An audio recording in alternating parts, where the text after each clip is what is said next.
Netanyahu ने कहा है कि हम पर हमले की आशंका को दूर किया, थैंक यू कह रहे हैं वो, साथ देने के लिए शुक्रिया दोस्त ट्रंप। वो ट्रंप को थैंक यू कह रहे हैं। आतंकी सरकार के पास परमाणु नहीं हो, इसके लिए हम पूरी कोशिश करेंगे। ईरान पर हमले के बाद नेतन्याहू का ये पहला जो है वो बयान आ चुका है। यानी दोनों एक ही पेज पर है और वो एक तरफ इशारा कर रहे हैं कि अमेरिका ने आगाह कर दिया था और उसके बाद इजराइल ने ये स्टेप लिया है। ईरान पर हमले के बाद नेतन्याहू ये बात कह रहे हैं। जनरल सिन्हा।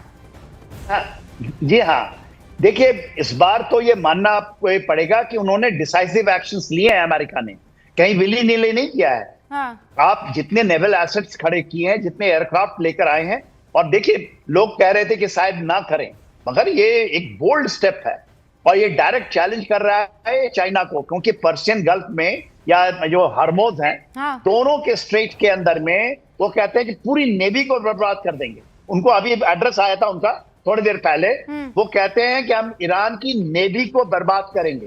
तो स्टेट ऑफ हार्मोज के अंदर में जो थ्रेट था उसको भी वो मना कर रहे हैं। अभी ये जो मैंने आपको 2 लाइनें पढ़ के सुनाई, नयन साहब मैं चाहती हूँ आप भी जरा ध्यान से सुनिएगा। नेतन्याहू ने अभी अटैक के बाद जो लोगों को और दुनिया को पहला बयान दिया, the statement that has come in writing, वो ये कह रहे हैं और मैं इसका हिंदी तर्जुमा करके सुना रही हूँ।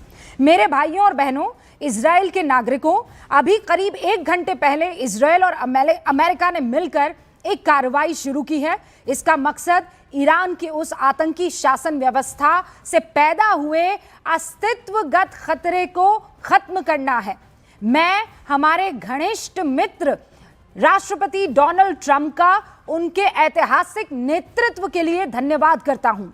पिछले 47 सालों से आयतुल्ला शासन, इजराइल की मौत, यानी वो जो डेथ टू इजराइल बात कहते हैं, इजराइल की मौत और डेथ टू अमेरिका जैसे नारे लगाता रहा है। उसने हमारा खून बहाया है, कई अमेरिकन्स की हत्या की है और अपने ही लोगों पर अत्याचार किए हैं। ऐसी हिंसक और आतंकी व्यवस्था को परमाणु हथियार रखने की इजाजत नहीं दी जा सकती है, क्योंकि इससे पूरी मानवता खतरे में पड़ सकती है। हमारी ये संयुक्त कार्रवाई बहादुर ईरानी जनता के लिए ऐसे हालात पैदा करेगी जिनमें वो अपने भविष्य का फैसला खुद कर सके। मैं ईरान के सभी लोगों, फारसी, कुर्द, अजरबैजानी, बलोच, अहवाजी, इन सब से कहता हूं कि वो इस अत्याचार के बोझ को उतार फेंके और एक आजाद, शांति प्रिय ईरान की स्थापना करें। और मैं इजराइल के नागरिकों से अपील करता हूं कि वो होम फ्रंट कमांड के निर्देशों का पालन करें।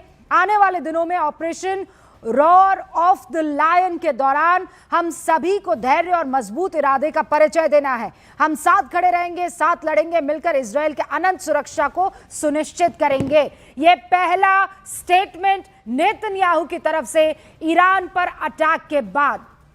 एक और बड़ी खबर, ईरान का इजराइल पर जब ये जवाबी हमला हुआ है तो जानकारी मिली है कि खामनेई वहां पर मौजूद नहीं है। The supreme leader is not in Iran, not in Tehran, लेकिन उन्होंने कहा है कि ईरान पूरी मजबूती के साथ अपने आप को डिफेंड करेगा। और अभी ये भी कहा जा रहा है कि लगभग 105 मिसाइलें दागी गई है। नयन साहब, 105 मिसाइलें ईरान की तरफ से इजराइल की तरफ दागी गई है।